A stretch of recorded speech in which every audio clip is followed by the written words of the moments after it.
Coming up next is a panel discussion on bridging the gap, Web2 and Web3, fostering collaborative innovation. Our first panelist is Vinayak Kalra, Developer Relations Head at Cruisefear. Next up, Viraz Malhotra, Smart Contract Engineer at Shell Protocol. Next up is Rushabh Parmar, Senior Blockchain Engineer at Push Protocol. We have Siddharth Banerjee, Founder at Kondala Network. Yet another founder, Preetham Rao from Quill Audits. And last but not the least, our jolly moderator, Mr. Dilip Shanoy, the chairman at Bharat Web3 Association. Please put your hands together for this lovely panel, guys.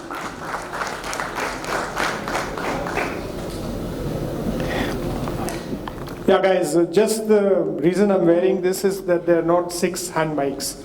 So I don't want to be different, but just thought that first of all, welcome to this panel. I think it's a very interesting kind of session because it takes away from literally the last session where Flipkart presented their transition or their adoption of Web3 in a Web2 kind of a company. And of course, she gave us the example of Starbucks and the other examples which she shared. So this panel is actually going to just discuss how we really transit from Web2 to Web3 and how do we collaborate. Okay, so we have a great panel here, and what I thought we'll divide it into 2 parts. Okay, the first one is to focus on many of you when you got into the Web3 space actually didn't even you must have been Web2 developers, like so how did how the transition and how do you need to prepare, and second is how do you actually collaborate to take all these great companies who are using Web2 to transit to Web3. But before I start, I want to ask a question, right? So how many of you, right, have a website? Yeah, more hands, yeah? I think everybody has a website, right? Okay, fine. How many of your websites are actually immersive Web3 experiences? That's only 3. So first of all, the great transition has to begin with self.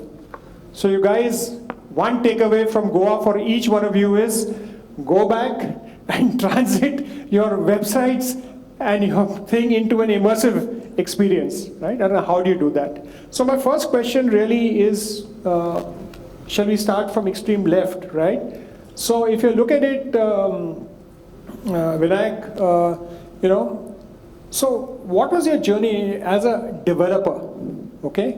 How did you transit, or how did your team transit from the Web2 experience into a Web3 experience? And the rest of you guys can think about it because I'm going to ask you the same question. Talking about my journey, it started 5 years back, right? So I'm a serial entrepreneur myself, and my journey started with a wallet actually, right? And it was a custodial wallet for Bitcoin. During that time, like it was 2017, 2018, when there were not many resources available, right? So what's the best part in becoming a developer is that you need to find resources, right? Whenever you're transitioning from Web2 to Web3, the best part would be if you can find a guiding light, a person or something or a document that can actually lead you to it, right? So at that point of time, the community was something that really helped me, right? So the community, they helped me transition from a Web2 developer to a Web3 developer. So one of the best things that happened to me was the community itself, the Web3 community. Now how that really helped me was, they were able to solve my issues, they were able to solve all the problems that I was having. during that period, right? All the ideas that I was having, they were able to validate. Is that right?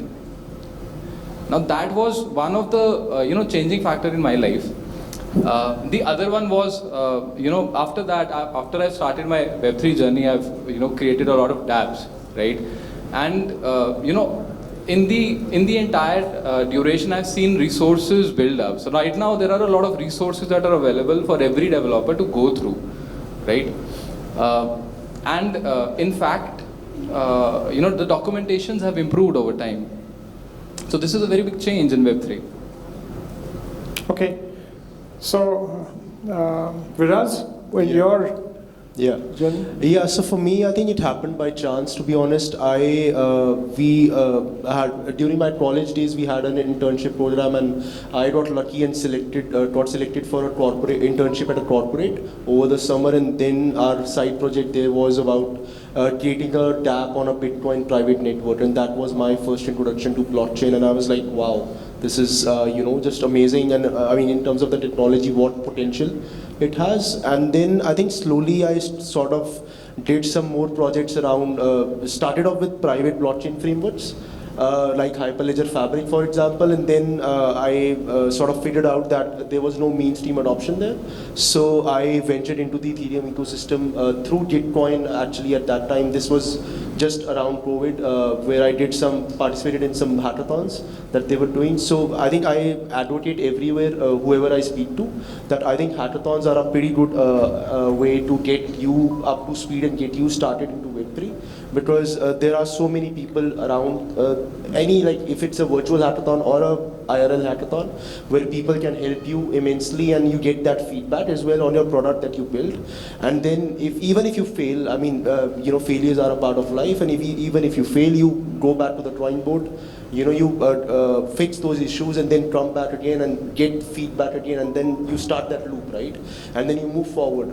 For example, Gitcoin has this thing called Gitcoin grants, which they do where they fund public projects who are not able to get funding, right? So you can make some open source stuff, and then you can participate in those grants program, for example, and that's how you build connections. That's how you get yourself up to speed. Because I followed that, and I've seen people following that, and I feel that Web3 is sort of an ocean, because there are so much things to do, and then as you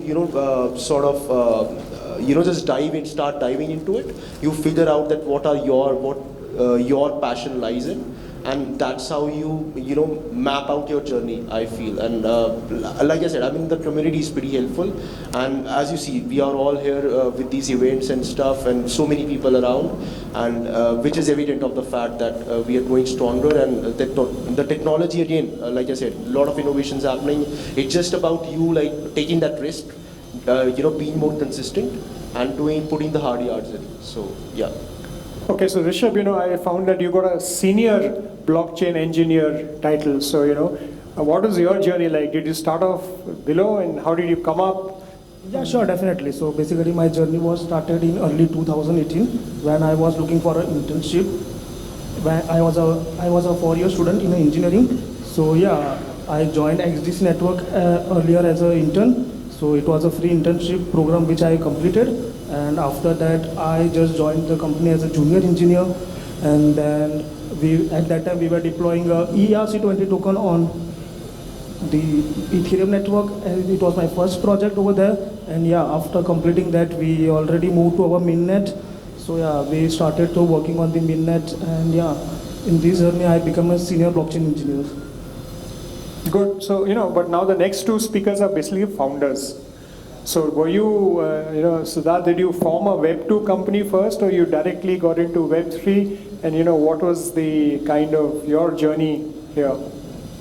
Well, we were all Web2 at one point of time. So, go back 5, 10, 7 years, and we were all Web2. Yeah, the transition happened around 2018, 19-ish, where a lot of the problems that could not be solved in Web2 could be solved the right way using Web3 technologies, and that's where I decided to make that shift. But in the context of today's discussion, I try to make 4 important points. Right, we are talking in terms of migration of Web2 to Web3, and Web 2 to Web 3, there are fundamental challenges. And the first challenge is regulations and legalization. See, if you build a wonderful Web 3 product and you go to a Web 2 customer and you say, buy and use my product, the first problem is not whether your product is good or bad. The first problem is legally can they adopt it or not. Because the moment you talk about a Web 2 company trying to pay you in tokens, and I'm assuming the fact that there is an underlying token economy, payment for every Web 3 company. That is a problem because depending upon regulations, crypto holdings by enterprises is a big question. It's either a liability for them because they don't treat it as an asset yet. Right? So for enterprises to show Web3 tokens as an asset in their balance sheet is still not normalized. Also in India, if you look at it, there is a 30% tax for just holding crypto tokens, right? So it does not bode well for Web2 companies or Web3 companies to be able to onboard Web2 companies as their customers straightforward, unless you can show them like a better than 30% offset. That's one. The second major problem is price predictability. For all the services that you're using, there is a function of payment in tokens. But the payment in tokens price is something that enterprises cannot predict today. So the Ethereum is a great example, right? With the rise of adoption, the cost of the tokens increase to a point where micropayments cannot even be considered as a viable option on Ethereum network.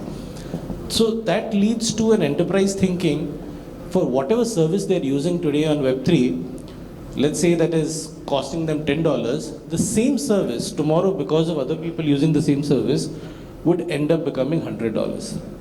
And that is a major problem because you need to be able to put it in your balance sheet, some prediction of how much your expenses are going to be. And if that is something which is in the absence of it, that makes another problem. So now the third very important problem is, what are the use cases that Web3 provides today? And if it is based on the premise of Alice sending cryptocurrency to Bob based on conditions, then that's a very limited use case for Web2. Web2 deals from everything from healthcare, AI, IoT, supply chain. So just the entire rest of the world is Web2. And if it's taking the one construct of Alice sending cryptocurrency to Bob, and that as a construct with smart contracts and saying that this is something that Web2 will adopt, then that needs to be thought again. Fourth point, and I'll keep it very simple, which is a lot of the Web2 companies are using or claiming to use blockchain because it is or will be a fad for the next few years. The true use of blockchain is something that is still debatable in the Web2 world. It's like saying that I will have a private blockchain, and for all those people who are believers of private blockchain, I'm sorry to say that does not exist. It's like saying vegetable biryani, which also does not exist. So it's something that we have to understand why these certain jargons are being used by certain companies in the Web2 enterprise and why they're using it. I hope that makes sense to set the context of the Web2 to Web3. So Siddharth, if you take in the context of Web3, which is one is immersiveness and the other one is decentralization, and the third axis is tokenization, right? Are there products or are there services which could function on the immersiveness and the decentralization and not necessarily include tokenization as the first step? Absolutely. But that's a giant leap that we have to make, and I completely understand where you're going with this, but that's not very evident to the Web2 world, that there is other use cases other than Alice sending money to Bob. Yeah, okay. And the answer is absolutely yes. There are tons of implementations, there are tons of use cases that we can do, and especially if you talk about immersive experience, then we're talking about the entire gaming industry or the UI industry as such. Tons of it, 99% of all the games are not decentralized. Even if I'm talking about the Web3 so-called games, they are not decentralized. Let's be very clear about that. The reason is that when you're talking about games, there are three kinds of data in the system, right? One is the in-system data itself, the other one is user-generated data itself, and the third one is spatial data itself, which is interaction with other people. All of this data is something which is not stored on chain. you're storing this on your local servers or centralized servers. So let's stop calling those, Web3 games. They're not Web3 games. The reason is the infrastructure does not exist. You cannot create true on-chain immersive experiences because data is not considered as a first-class citizen in the Web3 ecosystem. Smart contracts are. So business logic is considered as first-class citizen, but data isn't. Storing 1 MB of data on Ethereum will cost you $17,000. So definitely it was not designed to take data into account. And those are the infrastructure fixes that we need to do to the ecosystem, but definitely it's possible and should be done. So Preetham, a little bit of your journey. Sure. That's okay.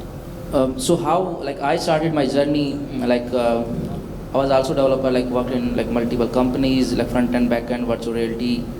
And in 2016 I was working on one project some integration with MetaMask, right?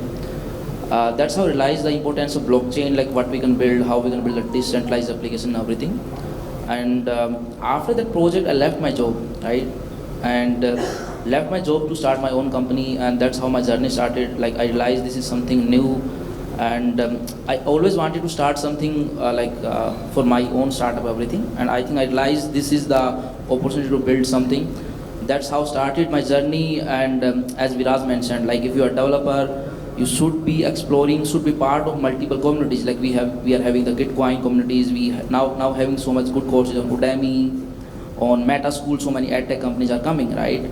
As a Web3 cybersecurity company, how we are educating from the developers to move from the developers to the auditors. We having the proper roadmaps on GitHub and on our academy also. If as a developer I want to move from a developer to the auditor, we having the challenges, we having the roadmap so that anyone can go and explore the processes, right? But initially there was nothing, right?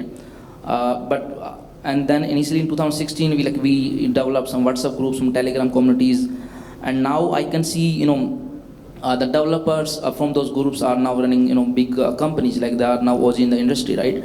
So I feel the community and the roadmaps are so much important to start developing anything. And if any developer wants to start their journey from Web2 to Web3, I feel the first step is to go to the Bitcoin white paper. I think this is the first step, right? Don't directly jump into to build on any chain, Aptos, the new chain is coming, let's start building on it. Go through the basics first, go through the Bitcoin white paper, then the EVM architecture, the yellow paper, white paper. You should be following the proper processes. So I think, arising out of the first question, there are key, I believe all of you in the room would be Web3 developers, otherwise you would not be here. So, I think that the key thing is for each one of you to share your story with other people, and I believe girlscript.tech is actually doing it across many colleges in India. But I think, they talk about AI. So Peter Diamandis says that there are only two types of companies: one that will use AI, and the other ones will get extinct, will no longer remember. And I think also, you'd be either a Web3 developer or you would not be a developer, right? But Divya, you can take heart that you're the youngest. Your transition was the shortest, 1.5 years. All these guys have spent more time, and she's actually a role model for all of you. And I like the slide that you showed about this. So I think that's the journey part of it. And I think what happened is that Siddharth, you talked about the challenges, right, from transition from Web 2 to Web 3. But if you look at it, there have been 3 instances in the past where India has used a transition in technology to emerge a stronger power, right? Okay, I'll talk of 2 of them in interest of time. The first one was Y2K. How many of you remember Y2K? I don't think a lot of them were born there. You're not born there. One hand went up, 2 hands went up. So Y2K was a very interesting time where, everyone said the year 2000 because earlier, and that's a very important lesson for all of us, that they put the date in 2 digits, right?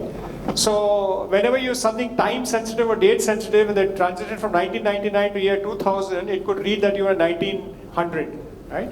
So India became the center of conversion, okay, from all the legacy systems that were in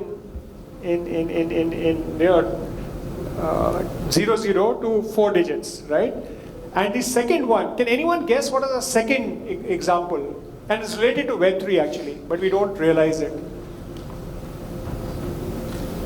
So, few years ago, there was a big move in the industry, film industry, to move from 2D to 3D. Large amount of conversions from 2D to 3D was done by back offices and developers sitting in India. And actually 3D is one very important aspect of Web3. So a lot of people actually already have the experience here. So if I were to look at it, okay, just to take Siddharth's thing and get your point of view, Vinayak on that, well, what are the challenges that you see? He mentioned 5 actually, right? So what are the challenges do you see in transiting in a use case of a company, okay? So the company like Flipkart, okay? Or you take, and I said, maybe your own website is not immersive and not a Web3 website. What are the challenges in moving from Web2 to a Web3, a company that is dependent on Web2 to a Web3 company? If I take what like Starbucks or Reddit or Flipkart did.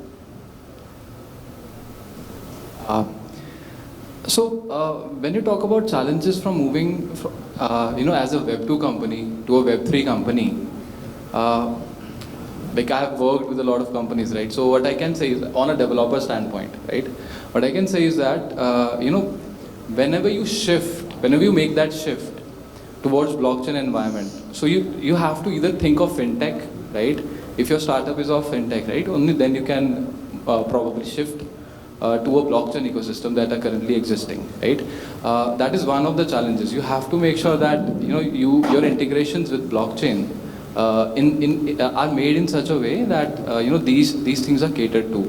This is one of the challenges, when I speaking as a developer myself, right, that we generally face when we transition a Web2 company to a Web3 company. There are some limitations, as Siddharth already mentioned, about storage, right? So if I need a lot of storage, where should I go? If I need a lot of data, where should I go, right?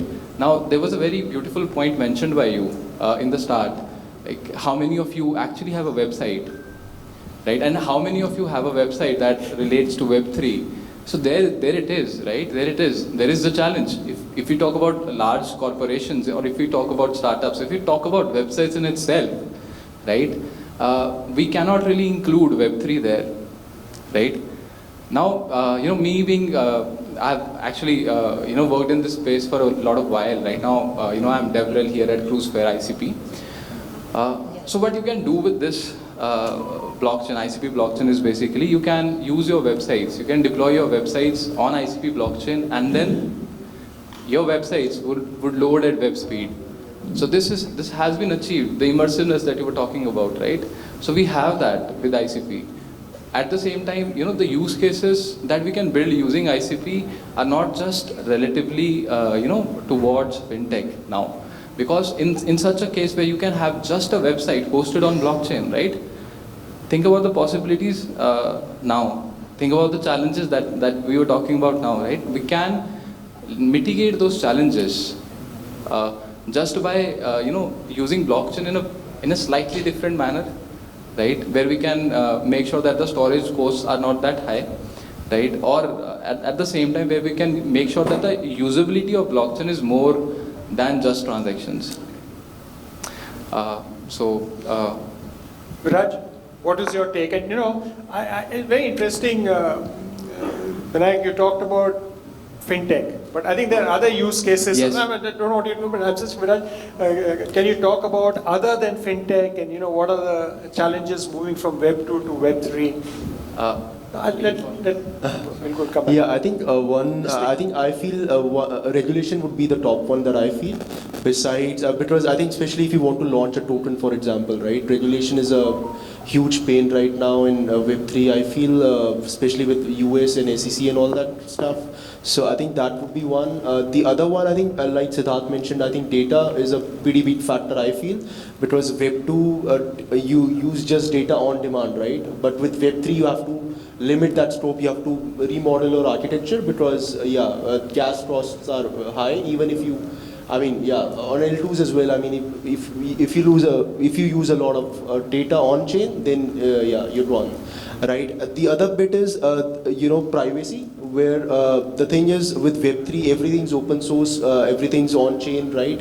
And there are there is good work being done in the privacy sector as well, but that is yet to go for mainstream adoption. We all saw what happened with Tornado Cash, and they were sort of roadblocked by the US regulations. And so yeah, I mean there are good solutions, that are good companies that are working on these solutions to conquer the privacy issue that we have, but right now there's no good solution which has mainstream adoption. And I feel that if a Web2 startup goes to Web3, you need that confidence that that there is something out there in the market that people are using. Otherwise, you cannot really take that risk, I feel, depending again on what your company does. So yeah, I think these three would be the top ones. So Rishabh, your point of view? Yeah, sure. So basically the regulation is the most important topic. So each and every country has its own regulations regarding cryptocurrency and its acceptance also. And the second point will be the lack of knowledge. So basically the Web2 companies have a less lack of knowledge as compared to Web3 as the other companies. So basically I am also working with one of these Sweden company. So basically they are transforming their journey from Web2 to Web3.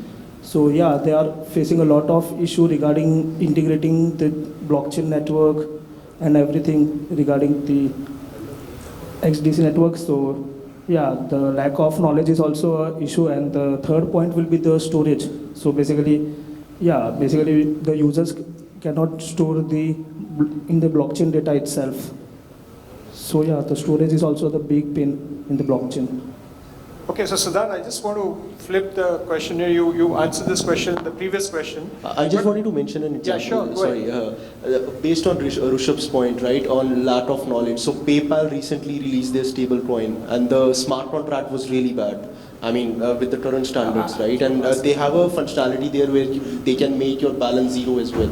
So I think those all these points as well. I mean, like you mentioned. I think that's a very valid point. But if I were to take Siddharth, the point of view, so the concerns in government really in regard to, let's say, all of you have talked about regulation on crypto, right? Is the dollarization and is the tracking, and all of that. But in a closed user group, as Divya talked about, let's say the Flipkart ecosystem, right? You're issuing your own tokens, you're issuing tokens in INR, right? It's a closed thing. How does regulation prevent you from doing that? It doesn't prevent you, I think.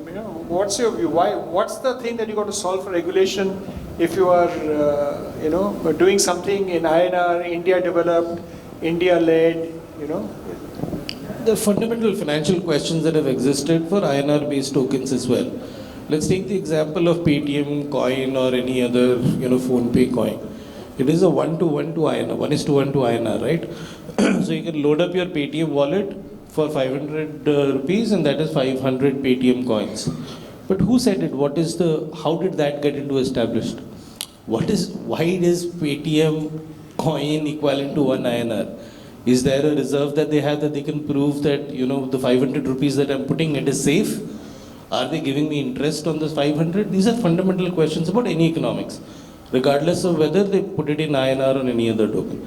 And the answer to that is Paytm does not have it. And they're essentially making money out of the money that we're putting there. And they say that we cannot provide you interest because we don't yet have a true bank license. Otherwise, it would be qualified as a savings account in which whatever money that we are putting, you would get some interest on it. So these are other fundamental questions to think about in terms of what is... No, but if you take the Flipkart example, they are rewarding you with their own tokens. And she talked about also doing their exchange where you could actually, use that. For that kind of a system, I don't think there is any regulatory barrier because virtual digital assets are, okay, I won't, maybe taxation is a different issue, I won't come on to that. But, what would it take to transfer all the loyalty programs to a Web3 based loyalty program or, move companies there? Because these are all business opportunities for you guys sitting here. Absolutely. No, I agree to that point that there can be a lot more in terms of tokenization in an ecosystem which is internal to that ecosystem, and you can use the tokens to dispense or use services which are available in that ecosystem. Cross ecosystem still is a question, because will Starbucks take Flipkart token? That is a bigger question. Will I be able to buy a beer somewhere in Geneva with Flipkart tokens? That's a bigger question. And that is where out cross ecosystem payments become a problem, and then we lead into the bigger problem of should we have one unified chain or should we have diversity, and how do we even figure out cross chain networks. So within an ecosystem, I think it makes sense. Maybe it will work. Loyalty programs for airlines, maybe within an airline it will work. But we, as India, we have to understand that we are not loyal customers. That's very fundamental to us. We will shift from one brand to the other the moment we get a better discount. And I think that economics of that is true and relevant for not just India but other countries as well. It is way more profound because we're very proud of the fact that we operate that way. So brand loyalty is something has been a sector which has been extremely difficult to prove in itself, because brand loyalty is there only till the point there is enough returns. But that being said, the first point that you made, right, about Y2K and immersive and the transition of 2D to 3D, both of those examples were, and I completely agree with you, was where India was somewhere in the back office. We did not pioneer the engineering. We did not create the vision. We were either customers or we were back office users. Web3. That's going to be my next question, but anyway, go and look at it. Web3 is the instance in which we are building the architecture, we are the trendsetters, and we have the ability to transform the global landscape, and that is the first for India. So we have the ability, that's something that we have to understand, because that means a lot to everybody sitting in this room. This is the first time in technology that India has the ability to lead from the front. So let's make the most of it. Pritham, your views? So I think I'm completely agree with Siddharth. Like I think Polygon and Bioeconomy and some startups are the examples. Like in Web3, India is leading, right? And we can see so many good protocols, DeFi, NFT products are coming, right? Coming to the question like how a Web2 brands can move to the Web3. So like we are into this industry from last around 6-7 years. Like we have seen so many ICOs, so many IDOs nowadays coming. On the base of only token, you can't build a ecosystem or business out of it, right? Right? To be frank, right? If you're saying I'm doing just tokenization of certificates in my ad tech platform through NFT or tokens, it's not going to work. Like we have seen so many examples, right?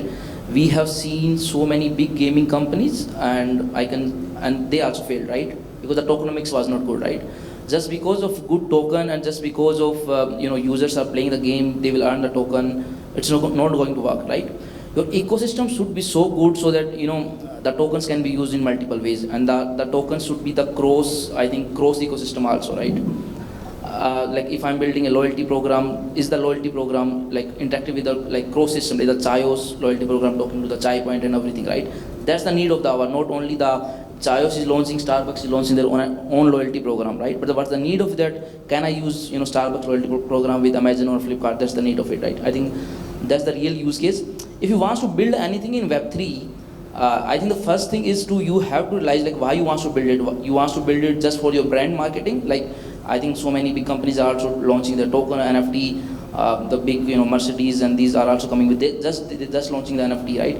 So maybe in the NFT boom you can build your brand. Like they launched the NFT, but what about the next 2-3 years? Like what's the use case of these NFTs? Like there is no use case, right?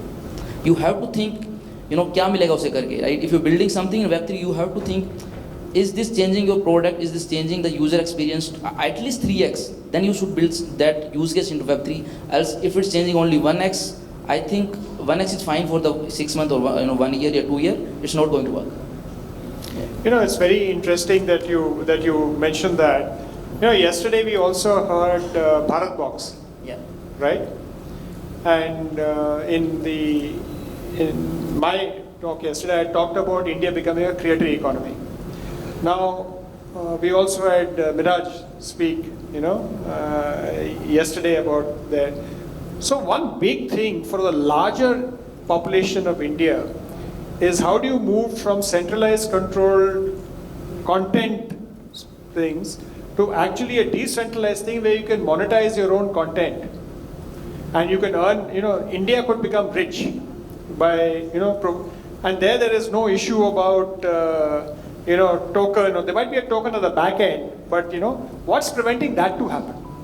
Why are more people not looking at, are there no kind of platforms? Are there no, what's not happening there and what should we do to make it happen? I'm going to go down the panel again because it's, yeah, go ahead.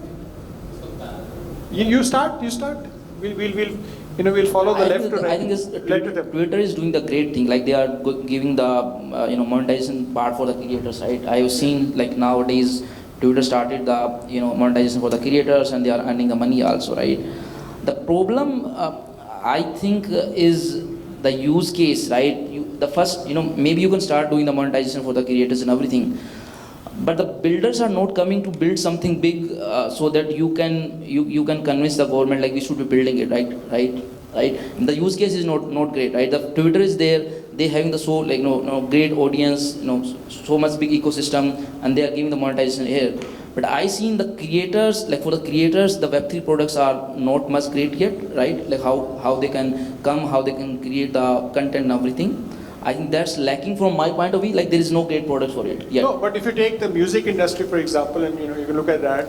Now, if I'm an author of I can actually earn revenue. I can track it. Avoid piracy. Do a lot of things, and there's no tokenization there. It's more of it's actually decentralized. There's no central thing there. So, what would it take for that to happen? And how do we generate a movement there? Because currently people are saying, there's no use case for Web3, people talk about onboarding of Chat GPT, right? But they forget that Threads was also equally onboarded and deboarded equally fast. So what will it take to create that transition? When you talk about, the entire content decentralization, right? So the primary focus here would be how Web3 in itself will be able to cater to such a need, right? So the primary challenge that I feel, according to my viewpoint is that when you are dealing with such a thing, decentralization of the content, the entire content industry, the incentivization would be proper for content creators, right? And this is what you are talking about. And what's stopping it is entirely there are, what I believe is that the time is going to come where people will jump in on such a platform, right? Where they will feel that the decentralized content systems are giving them much better reach, right? As well as they are giving them much better incentives than the centralized systems that we already have in place. So this is what my viewpoint. There is an Indian company which is doing it, and they've got 450 creators and 500 crores turnover, and they're doing pretty well. So I think. Right. Yeah, Viraj, you want to add your perspective? No, yeah, I think there are tabs out there, for example, like in Web3, like Lens and Farcaster, who are doing a good job in terms of getting those people out there to like migrate from Web2 to Web3. But I think the issue, like for example, with crypto Twitter is that everyone has been so used to Twitter that it's gonna take time for everyone to shift to a new platform altogether, and people are doing that, and people are like using both of them in parallel, but it's not like they've left Twitter completely and they've moved to Lens, for example, right? And Lens also, you can like monetize your posts, and you can convert those things into your posts into NFTs and stuff, which is good. But then again, I think there's still that apprehension that people have in just like, for example, in Lens, maybe I think a reason might be that you still have to connect your wallet and sign that message to post, right? Where on Twitter you just have to click a button, for example. So there are still some maybe, I don't know, maybe some user experience issues that people do feel apprehensive about, and that's why they are not very comfortable in moving away. And I would say that Twitter launched a long time back, right? So, and Lens has just launched like a year or 2 years back. So it's gonna take time, and good things take time. So yeah, I'm optimistic about it, but yeah, it's probably a long road in terms of getting full mass user adoption. So just giving the audience a head up, after this round we'll ask questions from the audience, so prepare yourselves. Yeah, Roshi, Sure, so basically I completely agree with Vyas. So basically he said about, yeah, it's very difficult for basically a user from moving from another app to another app. So basically a user moving from a Twitter to or a Instagram to another app is very difficult for them, and it will be challenging for them. Basically they will have to create a wallet address for themselves itself, and yeah, it's basically a difficult task for them. So yeah, it will take time, but yeah, user will be moving towards the decentralization. So basically as a user, they do not like to be in a centralized. So basically the data which the companies are storing is in a centralized way. So yeah, they will be moving towards the decentralization.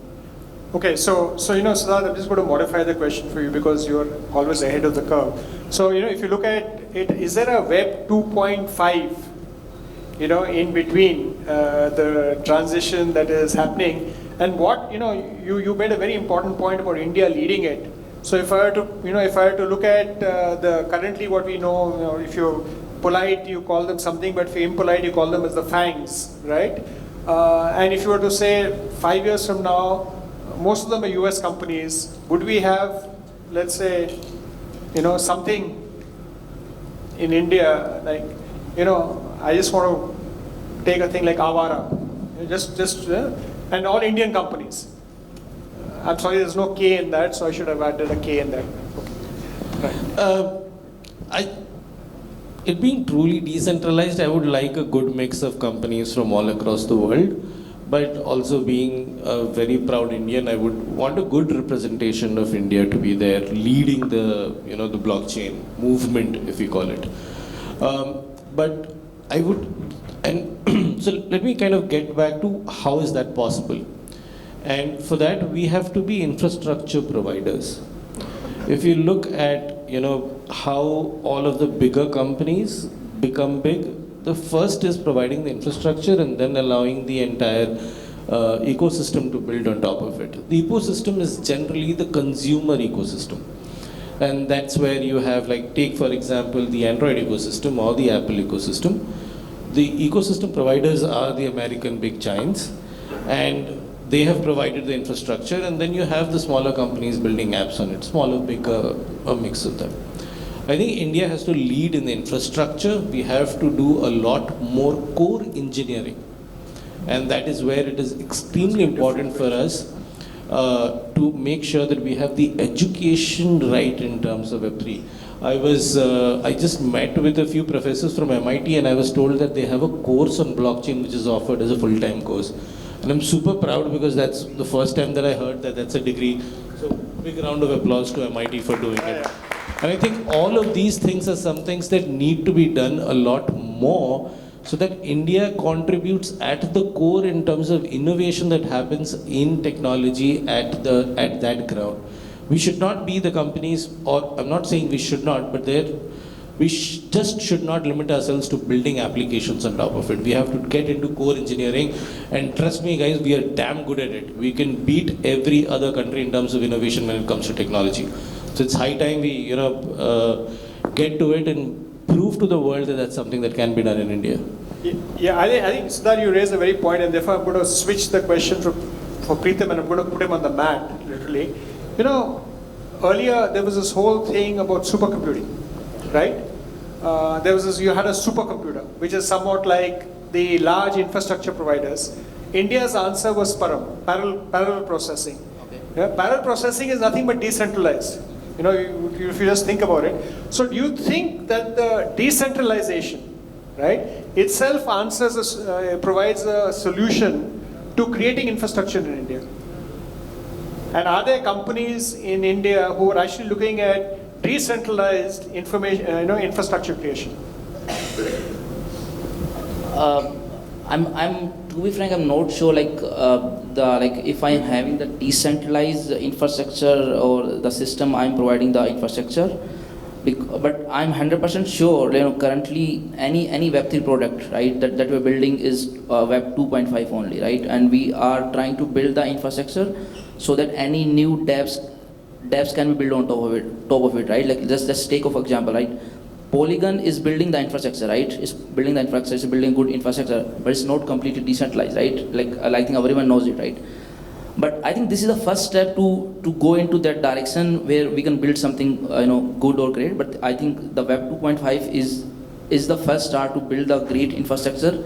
And like if I'm going to any event in like Dubai or Singapore or anywhere, right? And if and they know like I'm coming from India, and they know like from India Polygon is there, like so many good brands are there, right? And then they know like what we guys can build, right? And we are building the infrastructure for those guys also, and they are building on the Polygon, right? So I think that's my point. Okay, so I think there are different, layer 1, layer 2 is one set of infrastructure, but computing power, storage power is another set of infrastructure, and I think you're talking about the lack of the second in India, and that's what I'm saying. If you look at distributed mechanisms to create that infrastructure, it could be, and of course there are Indian companies who are attempting to do that. But I think more importantly, it actually gives the owner of that infrastructure, right? The ability to monetize the infrastructure, even part of your laptop, part of your desktop, part of your phone. It'll be quite interesting, the opportunity that is there. Okay, so I promised you some audience questions. If anybody, yeah. Now you need a mic. Yeah.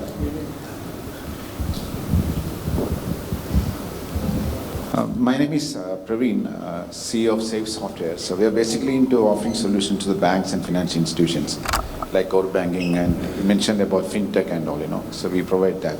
So, the discussion is going around, going from Web 2 to Web 3. So I'm just asking, retaining the Web 2 applications, still there is a possibility of having Web 3 for different purposes. Okay, so I just want, I'm sure this is applicable to every other industries. So why can't we really take up that? Because maybe converting a Web 2 application to Web 3, and that requires a lot of, I will say that the way the business is running, it is going to be very complex. But how do you really see that an organization comes with separate applications, and there may be a lot of possibilities with which it doesn't require that kind of maybe disturbing the existing legacy systems. So we'd like to know about that. So to answer your question, let's think it of integrations of Web3 in such a way where the possibilities basically are endless. It's not, fintech is the majority applications that I'll say that, you'll see a lot of fintech applications being there. But at the same time, with integrations of blockchain, there are a lot of other possibilities that open up. It depends on, it depends on basically your use case, how you are, even attempting to integrate it with your Web 2 systems, if you don't want to disturb your legacy systems. If I am way too technical with things here, so what I generally say in a lot of my lectures is that think of Web3, I believe that a lot of people here are already well versed with what Web3 actually is, right? But I'll just give you an example how I think Web3 is. So, Web3 for me is just a layer above Web 2 where you can achieve decentralization above that layer. So when you say that you'll have to disturb your legacy systems, apparently yes, but not too much, because it's just a layer above your Web 2 systems. So this is how I generally picture Web 3. Whenever I am given a task to, me or my team in fact, are given a task to ever port a Web 2 website, a Web 2 application to a Web 3 application. I hope that clears your answer. If you have a follow-up question, please. Okay. No, so we'll just take that offline. But even the banks have got together to look at application of, they're calling it a blockchain. They actually formed a company to see in India, regulation notwithstanding, etc. they're planning to do that. So, if the topic was, like moving from Web 2 to Web 3, fostering collaboration. Okay.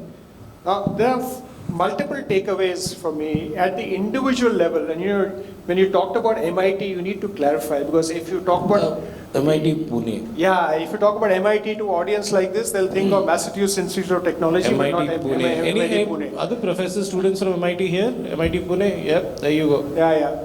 So, we need to collaborate with each other to create a talent pool and to help transiting our skills from Web 2 to Web 3. That's the first big takeaway, and there are many examples. It's not difficult to do. Some people have done it and created products in less than 1.5 years. Some people have taken long. And 2 of the panelists actually were interns. So guys, please look at interns, collaborate with education institutions, give them summer placements, give them internship, etc. That's the first kind of thing. The second came about, Web3 is good, but you can't, Siddharth talked about, will someone Starbucks accept somebody else's token? But you need to then, collaborate differently to make the whole Web3 ecosystem. And here, I think collaboration is the next level of competition. Okay, so you're actually seeing that companies will have to collaborate, right? And the third thing is that if you create a community and the community collaborates, right? They did it for mining, okay? People pooled in resources for mining of tokens, right? But if we pool in and collaborate to create the infrastructure, right? And to, actually do that, then you actually, and of course, the fourth one, which I'll take away, the many people in the interest of time, I'll stop here. I think we need to collaborate, communicate, and collectively work for, clarity in regulation in the next few months, so that typically, we become the Web3 capital of the world there. So again, audience, thank you very, very much for coming in and listening, and thank you panelists for the great insights, and back to you. A big round of applause for everybody, please.